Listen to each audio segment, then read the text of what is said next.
Bonjour à tous et bienvenue pour cette dernière masterclass de la journée. Alors aujourd'hui, on va avoir une distillerie qui s'appelle Nc'Nean. Je crois que la prononciation, c'est bon. Nc'Nean ? Parfait.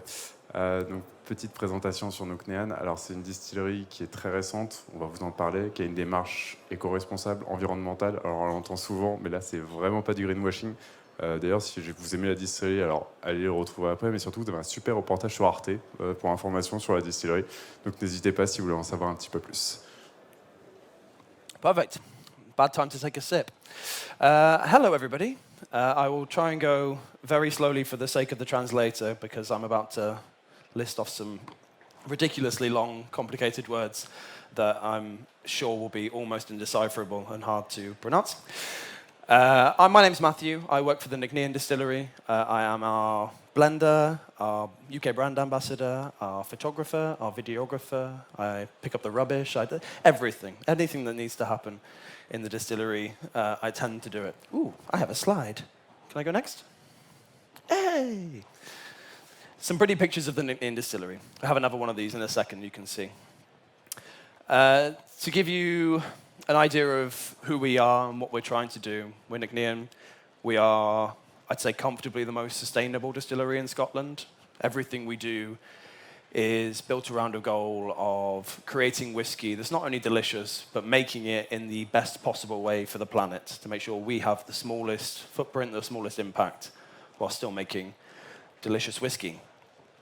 We do that in a number of ways, and the main thing that I want to talk about today is farming, because it has such a big impact on not only the liquid that's in your glass, but also the impact of drinking whiskey on the environment.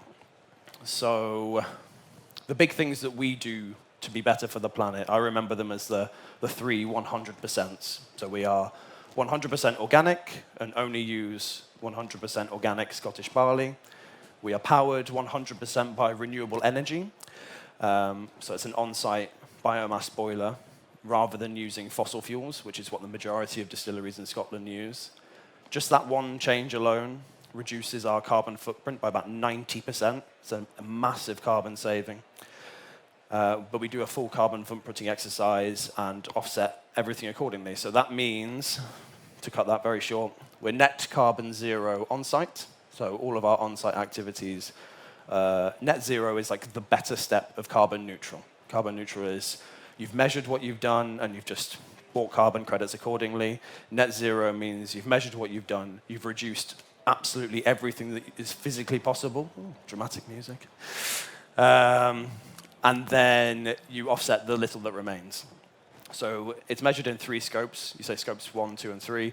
Scopes 1 and 2 are what you do on site. We're net zero for that. And then scopes 3 includes everything, the entirety of your production. So from barley growing in a field through to a bottle arriving at our distribution warehouse in Glasgow, we measure all of that and we offset what remains to be carbon neutral.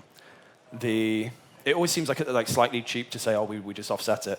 We are working on it, but it's all the things that are outside of our control. But to give you an idea of how small our impact is on the planet compared to a lot of other people, our full carbon footprint result is about 240 tons of CO2 per year the distillery produces that we need to offset for. That amount of carbon is the equivalent of one return commercial flight from London to New York for our entire operation for an entire year, and we offset it zero. Get back on track. The last of my 100% is our bottle. I will pass this a little around, and it's not my stock, so if you want to pour yourself some more, help yourself. My pleasure. Our bottle is made of 100% recycled clear glass. We were the first whiskey in the world to do that. Glass is one of those weird topics that's not really spoken about in the whiskey industry. Everyone uses beautiful, clear glass bottles. They're a grade called Flint, which is exceptionally shiny, exceptionally clear, no imperfections. And it takes a lot of energy to produce that and a lot of new material to produce that. Every time you make one of those bottles, you need to use 80 or 90% virgin material, sand, which needs to be harvested, and then it takes a lot more energy in the kiln to turn into glass. Melting sand into glass is really, really hard. Melting glass into glass is quite easy because it's already there. So by making that switch, it means our bottle is a little bit green. It means occasionally there'll be bubbles and imperfections, but it still holds liquid. It still works as a bottle, so it's perfect for us. But it's a 40% saving in carbon emissions. So again, it's a massive chunk in one of the worst emitting parts of producing whiskey. So they're like the big things. There's loads of other things that we do as well. We have a closed-loop water system, so we recycle or reuse 90% of all of our water on site. We are a zero-waste distillery, so last year we diverted 99.97% of all of our waste from landfill. I could genuinely go on for a very long time, and I won't because we really need to drink some whiskey. Every decision, every little detail is, can we do this in a better way for the planet? Let's taste some whiskey first, and then I want to talk to you about grains and farming. So, whiskey number 1, before you all run dry. This is our core expression. So, at Nc'Nean, we realistically only make one whiskey consistently, and it's this. It is 3 years old, and we never hide behind our age. Whilst we don't put an age statement on the bottle, that's a choice because we don't think age statements are particularly useful. 3-year-old whiskey does not taste the same across the board. 12-year-old whiskey does not taste the same across the board. And it's not helpful communication, but you can talk about flavor. You can talk about the actual whiskey in the glass. But we do, for clarity and openness, put all of our recipes online. So you can go onto our website, you can see every batch of whiskey we've ever made, you can see distillation dates, you can see cask numbers, split ratios, yeast recipes, the whole works. The goal of this particular whiskey is to make something very light, very fruity, very creamy. The number one thing we aim for is accessibility. The whole goal of Nc'Nean is to make sure that single malt Scotch whiskey still exists in 200 years' time. And that's twofold. That's not just in production and making sure it can be physically made in 200 years' time. It's also about drawing in a new generation of whiskey drinkers. And it's really quite difficult to get somebody excited about whiskey for the first time by chucking a big cask-strength Islay malt down their neck. That's not easy, that's not simple. But light whiskey like this is a good step. And then also how we talk about it, how we communicate about it, wherever the bottle is. I'm fairly certain we're the only single malt distillery in Scotland that puts a cocktail recipe on the side of the bottle. And it's not me saying, oh, you must try this with soda, it's the best way of drinking our whiskey. It's giving you an option, but it's giving you the confidence to order whiskey how you want to drink it. I've been very fortunate and spent quite a lot of time in the whiskey industry. There are still very traditional whiskey bars in Scotland that I go into and I feel uncomfortable. And that shouldn't be possible. For someone that lives and breathes this spirit, I should feel more than at home in a room full of other people that are really passionate about it. But that's not always the case, unfortunately, with whiskey. And a lot of it is sort of stuffy old attitudes of, you must drink it this way, you can't have this. And it's much easier if you just let people do what they want. So, I'm going to have some. Cheers.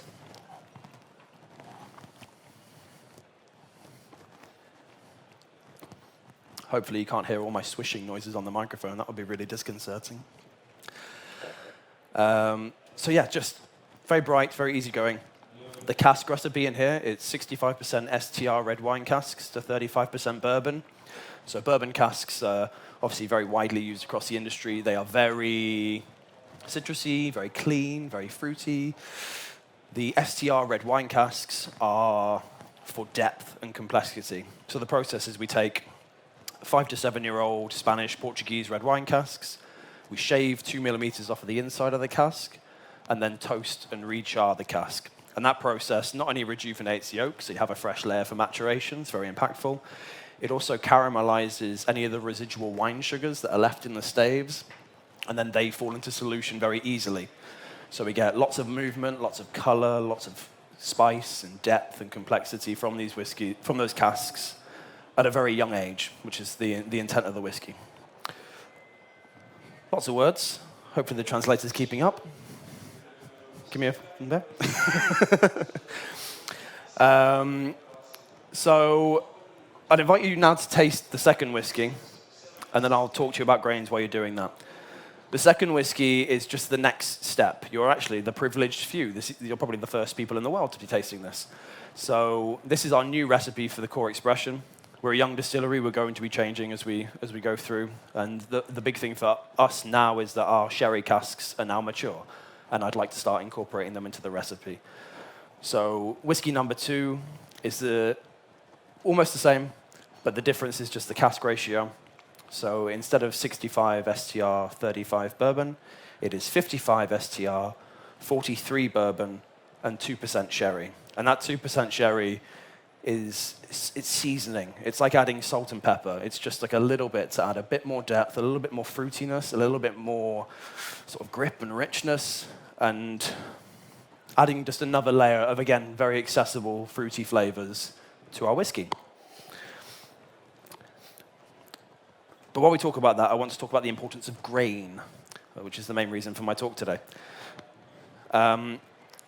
For far too long in the whiskey industry, 2 of whiskey's main ingredients have been completely ignored. Everybody loves to talk about their water, which ultimately has very little difference. And they love talking about their casks, which does have a big impact. But nobody wants to talk about their barley, and nobody wants to talk about their yeast and their fermentation. And I understand that they're not the most glamorous of topics, but so much of the flavor of all of the whiskeys and all the spirits that you consume, any alcohol that you consume, comes from yeast. Yeast is so important to the flavor of Scotch whiskey. And we'll get to see that again in a second soon. Why we like to talk about barley is we like to have an understanding of where our grains come from and what they're doing. So it's not just getting carbohydrates of the right flavor, turning them into the sugars and making the alcohol that we want. For us, we want obviously very good quality barley, but we want that barley to have an impact on the environment and to make sure that we're doing the best that we can for Scotland. So that's the reason we're organic, and the reason that we only use Scottish barley is to try and encourage more farmers in Scotland to switch to organic. The benefits is it's an incredibly long list of great reasons to choose organic produce. We can argue all day if it makes a difference to the flavor. I fundamentally believe that it does, and I can show you some very geeky estery charts to back that up. But the main reason we do it is that if you farm organically, you're looking after your land. You're getting better soil health. If you're working closely with your farmers, you can work on their CO2 retention in that soil. Distilleries worldwide can have a massive impact on their carbon footprint simply by asking their farmers to not till the land, work on different farming practices so that they're not ripping up the earth every year, they're not adding a load of Monsanto fertilizer to everything that they do, and they're just trying to work with what they have to produce the highest quality that they can from that. You store so much more carbon in the soil, you create better biodiversity in that farmland, there's so much more life in these farms that's more beneficial to everything in the area. And another big thing is just clarity of water. So it's water that we're never going to come into contact with, but the water around our farms is incredibly clean because there's no pesticides, there's no fertilizer. We're not adding these impurities to the soil, which is then going to drain into the watercourse and affect everything in the local area. So the more that we can promote organic whiskey, the more that we can encourage others to join us and make more organic whiskey, the better for the entire planet, because all of these farmers will be having to pay attention to their land and working with it. It makes such a big difference. Do I have another one? Maybe? Yay! More people. These are the lovely people that work at Nc'Nean. There's 17 of us now. Massive team. I'll go over some of them individually later because they pop up.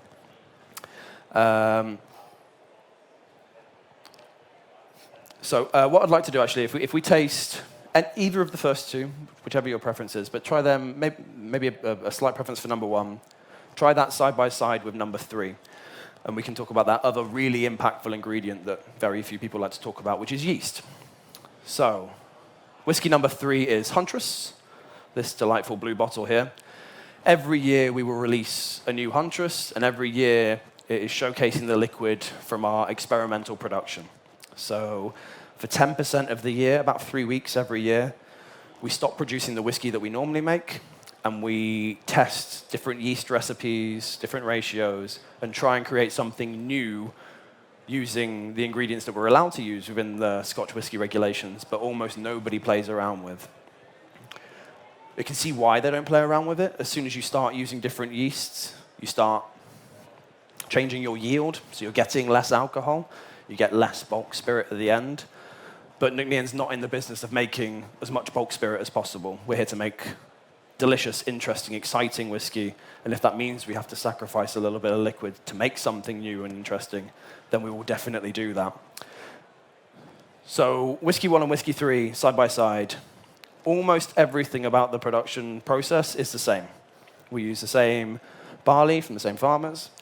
It's milled the same, it's mashed the same, it's fermented for the same amount of time. We use the same cut points in the still. We take the same casking strength and put it into the same casks. We build the same recipe, roughly, of the cask ratios from STR to bourbon. It's about the same age. They're sort of 3-4 years old. I think legally 3, but generally speaking, casks around that age. And in this case, bottled at a slightly different strength, just because it's a slightly more premium product. So this is at 48.5 versus 46. But if you want to chase them truly side by side, a couple of drops of water, you can have them go. The only difference, the only real notable difference, is yeast. So normally at Nc'Nean, we already have quite an experimental yeast recipe. We use 2 yeasts in tandem that are pitched together. So we have a distiller's yeast, it's called Anchor, and then a wine/high ester spirits yeast. So it's called fermentis. It's something that makes more mid and long chain esters. This is where the translator's going to have some fun. Things like ethyl caprate and ethyl caprolate and ethyl laurate. I don't know how well that goes. But those first couple are juicy fruits. It's your peaches, your apricots, and then the last one there is a very long ester. They're called long-chain fatty acid esters, and they are texture, their weight, their viscosity. It's something that I feel we get high levels of because we use organic barley, and my thinking behind that is that when yeast eats more complicated things, it produces more complicated things. It's sort of the simplest explanation. That's the core, those 2 yeasts, 50-50. Huntress, we distilled in 2018. It's 50% distiller's yeast, that high-yield, traditional Scotch whisky flavors. 30% fermentis, which is the wine yeast, high ester yeast, which is those juicy fruits, those fats, that brightness. The last 20% of this is the very romantically named Distiller Max RM, which is a Martinique-style rum yeast.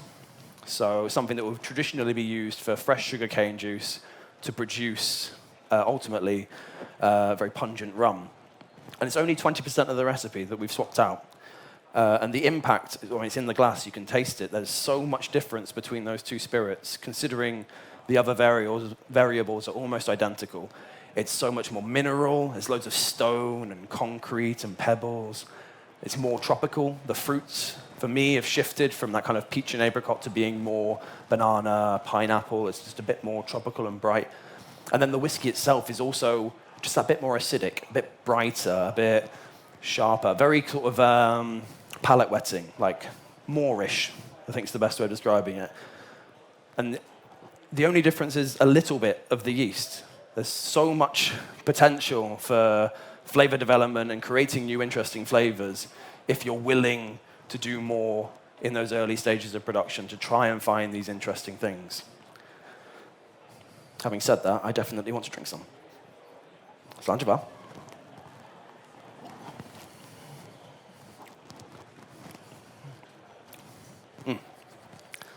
Delish. So, how are we doing on time? We're okay on time. It's a special masterclass, so we do a special thing to finish off, as ever. You've already tasted one whiskey that's not been released yet, and I'll give you another one. So, Huntress is released every spring, and it always focuses on those early stage of production experiments. Every autumn, we also release something called Quiet Rebels. So Quiet Rebels are how we refer to ourselves, probably because we paid a marketing team a bit too much money. But we are the Quiet Rebels changing the face of Scotch whisky. So every year, I pick a different one of these beautiful people, and we work with them to make a whiskey for them from the stocks in our warehouse. So this whiskey will be wildly different every year because it's based off of the tastes of these very different people.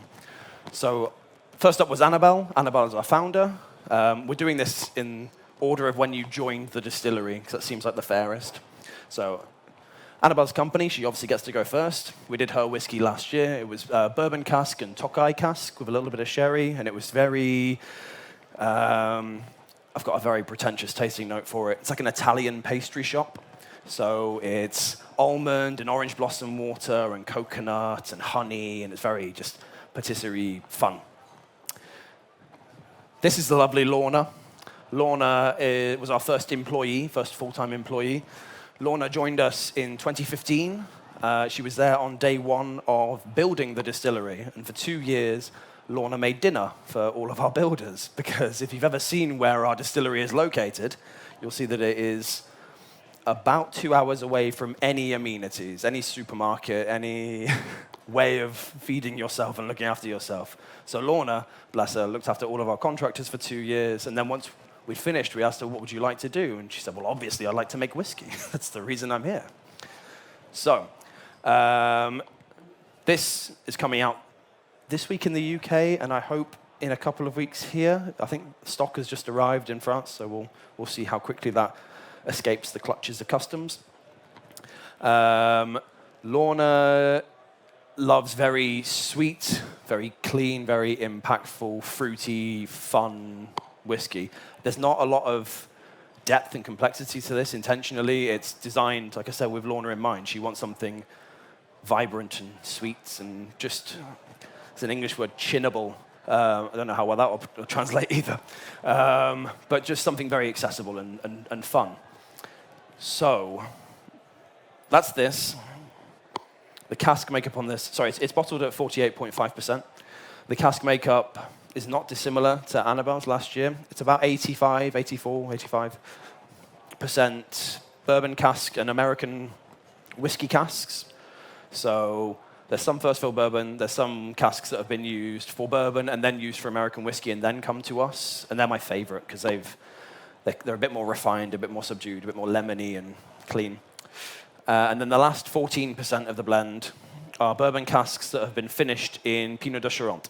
So very almondy, very fruity, very sweet and kind of viscous, jammy.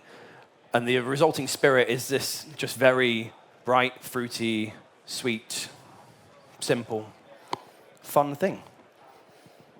Once again, Slange Val.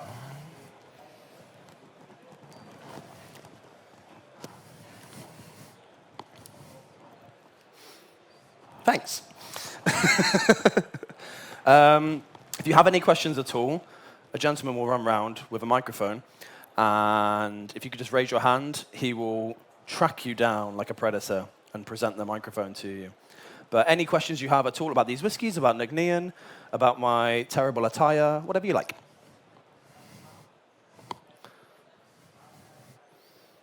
So, all set? We're done? Thank you very much. Oh, yes. Sorry. So nearly. Hi. Despite the fact that you are releasing very young whiskies, are you willing to age some of them a bit more? Maybe not for a very long time, but at least. Yes and no is probably the best. So everything, when I'm talking about like our production schedule, the spirit recipes that we make, 80% of what we produce is the first 2 whiskeys we tasted, that young recipe that's designed to be 3 to 6 years old forever and ever and ever. In 50 years' time, if we're still going and I still have a job, it will taste the same. Should be that kind of bright, fruity, creamy, accessible whiskey. 10% of production is the yeast experiments and the fun, and then the other 10% of production we run during the summer, and it's called old recipe to us, but it's a more traditional single malt. The 2 big differences, one is yeast. So instead of using the 2 yeasts that we use, we just use 1 distiller's yeast.